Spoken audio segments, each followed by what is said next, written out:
Voltamos com o Boa Noite Rio Branco na sua TV Rio Branco, Canal 8, SBT. Eu quero agradecer mais uma vez a sua audiência. É o mínimo que a gente pode fazer diante desse carinho que o telespectador e a telespectadora demonstram ter com a gente aqui, todos os programas da TV Rio Branco. Tá? Agradeço de coração em nome de toda a equipe, né? Não só eu, é uma equipe toda que está trabalhando de segunda a segunda para que você tenha o melhor da informação local, nacional e internacional. Agora, com o apoio do Supermercados Araújo, a melhor e maior rede de supermercados do Acre, do Araújo Mix, onde você compra no atacado e no varejo, da Purifique, água alcalina para mim e para o secretário de Segurança Pública, né? E também da New Flex, colchão magnético da marca Conforte Mag. Eu tenho o prazer de conversar com o secretário de Segurança Pública, Dr. Emilson Farias. Seja bem-vindo, secretário. Tudo bem? Tudo bem. Prazer recebê-lo mais uma vez aqui. Prazer é nosso. Nós estamos ficando freguês aqui, né? Mas o momento exige isso. Exige. Secretário, eu vejo que a cada dia, apesar de tudo, a sua situação está cada vez mais confortável no governo. Quem defendia a sua demissão já está a defender a sua permanência. Isso é sinal de que o trabalho, apesar da violência, está sendo reconhecido não só pela população mais humilde, mas também pelos formadores de opinião. Como é que o senhor se sente nesse momento?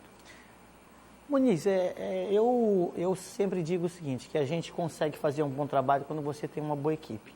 Então, eu acho que o primeiro ponto é gozar da confiança do governador, né? Gozar da confiança do governador que, apesar de todas as dificuldades que atravessa o país, que atravessa o Acre, ele está sempre ao nosso lado, nos dotando daquilo que é necessário, da capacidade de reação necessária para o momento em que a gente faz o enfrentamento.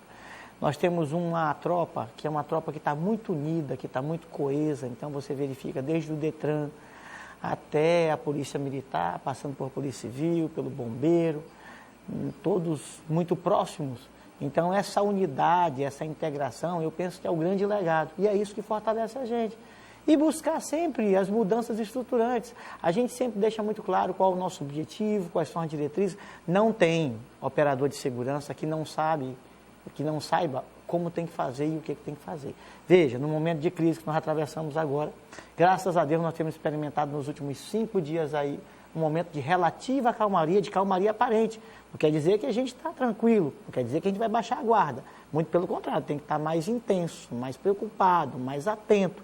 Mas é fato que nós experimentamos uma relativa calmaria nos últimos 5 dias. Mas essa situação, num momento como aquele, num momento agudo como aquele, de situação de dificuldade, nós tivemos a proximidade, a integração, a união, e cada um sabendo o que tinha que fazer. Por quê? Porque a nossa inteligência direcionava.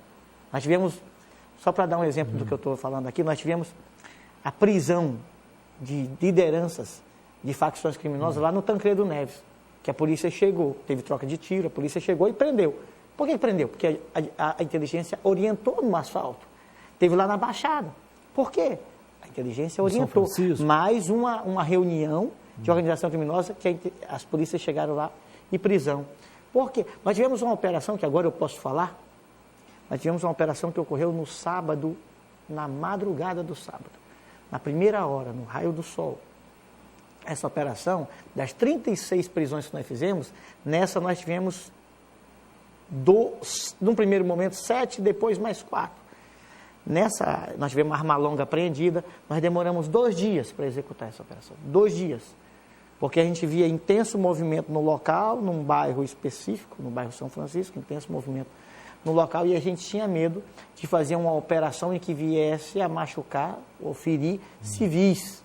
Então, a nossa preocupação era com o civil, com a população de bem, a população que transitava, que circulava. Então, nós ficamos ali 2 dias monitorando aquele local e fizemos a abordagem de maneira cirúrgica, com apoio do helicóptero, com a Polícia Militar, com a Polícia Civil, com homens que a gente chama de, que são os snipers, os atiradores de elite, posicionados, inclusive, no local estratégico, para que a gente não tivesse nada fora do contexto. Então, foi feita a extração, a prisão de maneira... Deu tudo certo? Tudo certo, de maneira inteligente, de maneira profissional, de maneira correta. E quando dá tudo certo, não vira aquela notícia. Mas foi uma coisa que deu certo. Então a inteligência... Virar notícia se tivesse troca de tiros presos, mas mortos. Mas a gente pode falar depois que aconteceu, porque isso demonstra. Então, o que nos deixa sempre muito tranquilo é a confiança que é nos dada a partir do governador e a tropa que está junto com a gente. Só para esclarecer mais, a mulher, que é a suposta dona da casa, tinha envolvimento mesmo ou só por acaso ela tinha... Em qual, nesse caso? Lá do São Francisco, ela estava na casa de uma mulher, né? O pessoal foi... Tinha envolvimento, tem indícios de envolvimento, Mas eu digo, envolvimento no crime mesmo, porque ela tinha envolvimento com o cara, né? Mas no crime mesmo, então ela fazia parte. Tem disso. Secretário, eu imagino, o senhor, para quem não sabe, o senhor é de Chapuri, uma pacata cidade que passava meses e meses sem registrar uma confusão. Imagine um assassinato. De uma hora para outra, o senhor é secretário, e aí vê... O que eu vi anteontem, a imagem de 4 adolescentes e mais uma mulher, responsável pela destruição de uma escola de tradição, uma das mais antigas do 2º distrito, afinal de contas, a nossa cidade começou pelo 2º distrito, lá deveria ser o 1º distrito, não o 2º. O que se passa pela sua cabeça num momento desse? Saber que hoje o crime organizado, nós temos a nossa própria facção, o Bonde dos Três é um produto nosso, made em Acre, em Rio Branco. Comando Vermelho, PCC, o que se passa na sua cabeça nesses momentos? Muniz, o que a gente tem discutido... Não temos mais uma cidade como era, O que nós temos discutido sempre, e aí a gente precisa fazer uma reflexão, que eu não quero filosofar, eu não quero, e não temos condição e nem tempo para poder aprofundar o assunto. Mas o que a gente sempre tem colocado, de maneira até superficial, pelo tempo que a gente tem disponível, a gente precisa, sim, fazer um olhar crítico e um olhar aprofundado com relação ao sistema prisional do país. O sistema prisional do país é um sistema que hoje não é capaz de ressocializar. Isso eu estou falando aqui absolutamente o óbvio. E eu detesto falar o óbvio, mas às vezes a gente precisa faz tempo, né? O negócio está estourando agora, mas faz tempo. A gente precisa falar, faz. Então a gente precisa, assim, fazer uma leitura, fazer um olhar. Nós temos um contingenciamento hoje de 2,2 bilhões de recursos que são oriundos, em parte, que está no Fundo Penitenciário Nacional, em parte, é daquilo que é produzido pela Polícia dos Estados. Muito dessas situações que está lá, contingenciado no Fundo Penitenciário Nacional, é daquelas situações de fiança que são depositadas pela operação da Polícia Militar e da Polícia Civil na rua. E aquele crime afiançável que é recolhido o valor, e o valor, parte do valor, é encaminhado para esse fundo. O que a gente não tem é repasse desses fundos para os estados. E aí a gente vive um paradoxo de ter, de um lado, as penitenciárias nacionais vivendo num primeiro mundo, de outro, as penitenciárias dos estados vivendo num terceiro e num quarto mundo. Isso tem que mudar, é uma realidade que tem que mudar. É um olhar quando tudo é Brasil. O olhar do governo federal para essas situações tem que ser um olhar de estender a mão, de cuidado, de atenção, porque o crime, ele não tem fronteira. Quando a gente fala de facção, a gente fala das 27 unidades da federação que têm facções criminosas. Isso o próprio Ministério da Justiça reconhece, isso todos os secretários de Segurança Pública reconhecem. Eu faço parte do Colégio dos Secretários de Segurança Pública do Brasil e nós estamos entregando daqui a pouco, estou escrevendo, inclusive, junto com outros colegas, nós estamos escrevendo aí 10 pontos de necessidade para podermos reunir com o presidente do Senado, reunir com o presidente do Congresso Nacional, para reunir com o Ministério da Justiça, com a ministra Carmen Lúcia. Nós devemos estar no dia 9 nos reunindo em Goiás, para que nós possamos fazer essa entrega, porque a gente precisa fazer uma mudança estruturante no país. Caso contrário, não é técnico de futebol que você tira, muda. Então, é estruturante a mudança. E a preocupação da segurança pública é para daqui 10 anos, é para daqui 15 anos. Nós do Acre, por mais que a gente confirme que nós temos uma situação que não é de normalidade, isso a gente reconhece, que a gente precisa melhorar e melhorar muito, mas aqui a gente não vive ainda situações extremas como Maranhão, como Rio Grande do Norte, como Rio de Janeiro, como São Paulo, como outros estados em que a violência é endêmica. Mas nós não podemos dizer que aqui está bom. Se a gente disser que aqui está bom, a gente está tapando uma realidade que não dá para se tapar. A dificuldade com relação à segurança pública é a dificuldade dos 27 unidades da federação. Aqui a gente consegue, com poder reativo, e a força do Estado Polícia colocar as coisas no devido lugar. Eu disse que quem veio de fora para poder praticar crime aqui, ou voltava para o estado de origem, ou ia encontrar as barras de ferro. E de fato aconteceu. 36 pessoas foram presas. 12 armas foram apreendidas, inclusive fuzil, carabina com mira laser, então arma longa. Nós sabemos que parte já voltou e que parte encontrou as barras de ferro. E que outras medidas nós vamos ter ainda daqui para frente. Outras medidas duras, e quantas necessárias nós vamos ter. Agora nós precisamos sim ter um olhar estruturante para que a gente possa mudar uma conjuntura que está posta, para que a gente tenha um horizonte melhor. É porque nesse caso o Acre não é apenas mais um estado da federação. O Acre é um estado que faz fronteira com o Peru e a Bolívia, onde há maior produção de cocaína, de maconha. Nós estamos aqui pertinho também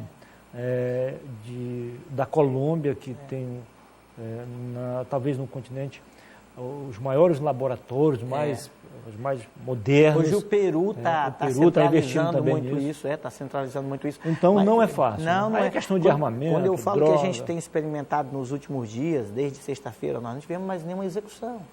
Era aquela guerra de facção que estava ocorrendo. Não estou dizendo que não vai ocorrer amanhã, pode ocorrer. Eu estou dizendo que desde sexta-feira nós não temos mais nenhuma. De sábado para domingo em Rondônia foram 8. Em Porto Velho foram 8 pessoas mortas, inclusive um policial militar com disparo na cabeça. Então, 8 pessoas mortas numa noite. Isso é uma coisa assim absolutamente inaceitável. Nós tivemos 25 pessoas mortas de facções criminosas rivais em Boa Vista recentemente, há uma semana. 55 fugiram do presídio de São Paulo porque iam ser executadas por facção rival. De ficar preso e fugir, mesmo correndo o risco da morte, eu prefiro fugir. Foi dessa forma que eles raciocinaram ali dentro. Então, veja, é uma situação posta no país inteiro. Artigo por vários cientistas, por vários antropólogos, mostram a realidade do país. Então, passou da hora de fazer uma discussão ampla sobre segurança pública no país. Agora, secretário, pelo menos por enquanto, essa ação na fronteira vai continuar? Nas fronteiras, digo? Vai continuar. Nós devemos continuar com a mesma intensidade. Nós devemos continuar com a mesma pegada. Nós estamos com o pessoal do Exército, o pessoal da PRF deslocado para frente da Tucandeira, 1,5 km para frente da Tucandeira, porque nós temos 3 ramais ali, ramal Bom Sucesso, ramal Pica-Pau. Então, são ramais em que as pessoas que estão em conflito com a lei, elas querem entrar ou sair do estado, saem pelos ramais. Por isso que nós colocamos uma barreira para frente, um local estratégico. E ainda pedindo o apoio do lado, que é o lado rondoniense, através do nosso secretário de Segurança, que é um parceiro também que nós temos lá. Eu vi algo diferente ontem, aliás, desde segunda-feira. Eu passei em algumas blitz entre estas, uma lá que a gente chama de corrente, e nesta lá eu vi pessoas conhecidas passando, só cumprimentavam e tal. Então, eles não estão perdendo tempo com pessoas de bem, estão perdendo tempo já com um carro suspeito, com alguém um movimento estranho, diferente. Eu acho que isso é bom, viu?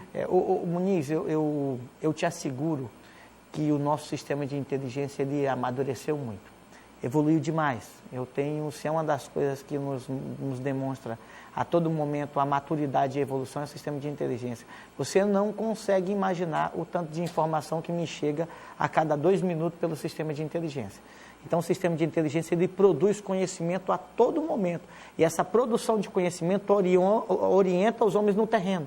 Então, o nosso policial ele não está tateando. Ele está indo para local específico. Quando eu falo que a gente fez uma abordagem no Tancredo, é porque ela ia ter uma reunião do CV. Quando eu falo que a gente fez uma abordagem lá na Baixada, é porque tem uma reunião do B13. E nós chegamos na reunião para pegar o pessoal da reunião. Então, assim, nós estamos orientando o pessoal do terreno dentro da produção de conhecimento da nossa inteligência, que é uma inteligência que é centralizada na Secretaria de Segurança Pública, mas que recebe informações da Polícia Civil, da Polícia Militar e das demais agências. Então foi tão bem planejado e que a execução saiu legal a ponto de não oferecer aos bandidos a mínima chance de resistência. Não houve resistência? Não houve. Veja, olha, as pessoas às vezes dizem assim, bom, mas se o sistema de inteligência é tão bom, por que foi que não evitou uma situação na quinta-feira passada lá dentro da Francisco de Oliveira Conde, que é o maior presídio que a gente tem no estado? O sistema de inteligência ele apontou que ia ter aquele evento. E nós posicionamos. Nós tínhamos policiais nas muralhas com arma longa, nós tínhamos policiais embaixo. Quando o pavilhão J e o pavilhão L saiu para poder atacar o pavilhão K, que era o pavilhão em que tínhamos o Comando Vermelho, que o B13 queria, vamos dizer assim, executar, com 319 presos ali dentro, e com arma, porque eles tinham 2 pistolas lá dentro, que foi depois flagranteado agente penitenciário, 2 agentes penitenciários que tinham facilitado essa situação. Então, imagina se você não tem a inteligência antecipando e colocando os homens com arma longa em cima da muralha e disparando para que eles... Então, nós tivemos 4 pessoas mortas, 19 feridos. Um pavilhão que era para ser invadido e que eles saíram amotinados para invadir um pavilhão com 319. Nós podíamos ter ali 100 pessoas mortas, tranquilamente, não fosse a inteligência. Ou seja, o senhor acha que, apesar de tudo, o pior foi evitado? Tenho uma absoluta convicção. Que se a gente não tivesse esse pessoal posicionado da maneira que estavam, nós não veríamos... Qual foi o tempo que vocês passaram para ter o controle total da situação? O evento ocorreu por volta das 18 horas, um pouquinho antes, 17h50, por aí, por volta das 18 horas. Nós tínhamos a situação controlada por volta das 20h30. 20 horas, por aí. 20 horas a gente já tinha a situação controlada. O demais é sair fatiando. Que aí os homens da Polícia Militar, junto com os agentes penitenciários, eles saem fatiando pavilhão por pavilhão, cela por cela, e aproveitando para fazer a revista, que é aquele trabalho de rescaldo, que depois demora um pouco mais. A elite da Polícia Civil estava na operação também? Especificamente lá dentro, na parte operacional, nós tínhamos a Polícia Militar e os agentes penitenciários, a Polícia Civil estava mais na retaguarda com a troca de informação. Entendi. Conversei aqui com o secretário de Segurança, o doutor Emilson Farias. É sempre bom recebê-lo aqui. Caso o senhor queira acrescentar algo, fique à vontade, ainda há tempo suficiente. Não, eu que agradeço, sempre agradeço o espaço aqui da TV Rio Branco, o Muniz, agradecer aqui o Narciso, agradecer o Márcio, que sempre nos recebe tão bem, está sempre nos convidando para que a gente possa fazer sempre os esclarecimentos necessários para a população do estado do Acre. Rapidinho, qual a sua mensagem hoje para os acreanos de um modo geral, sobretudo as pessoas de bem que estão, apesar de tudo, ainda aterrorizadas com tudo que está acontecendo, secretário? Deixar claro que o que ocorreu nos últimos dias, as execuções que ocorreram, foram de pessoas que estavam em conflito com a lei, pessoas de facções rivais, pessoas que tinham algum envolvimento com o mundo do crime. Então, essas pessoas que tinham envolvimento com o mundo do crime é que estavam, de certa forma, disputando o território, disputando a venda e o consumo de droga. E que nós estamos atentos a esse movimento intramuros e extramuros. Então, nós vamos estar fortalecidos interno e aqui fora. E unidos com o Judiciário, unidos com o Ministério Público, com as forças de segurança federal e com as forças de segurança do Estado. Então, nós estamos todos em unidade para conseguir um objetivo só, que é promover segurança pública, buscar promover segurança pública para todos os cidadãos, independente do local que resida e independente da classe social. É essa a nossa missão. Rapidinho, em 30 segundos, seu comentário me fez fazer outra pergunta. O tráfico de drogas é a maior fonte de renda desse pessoal ou os assaltos rendem muito mais pelas informações de vocês? O tráfico. O tráfico mais disparadamente, o tráfico de drogas é o que mais rende para um meio criminoso. O tráfico movimenta mais. Muito bem, secretário. Sucesso. Parabéns pelo trabalho. Obrigado. Depois do intervalo comercial, eu volto para conversar com o José Janes. Ele é presidente da Associação dos Servidores do Sistema Penitenciário do Estado do Acre. Até já.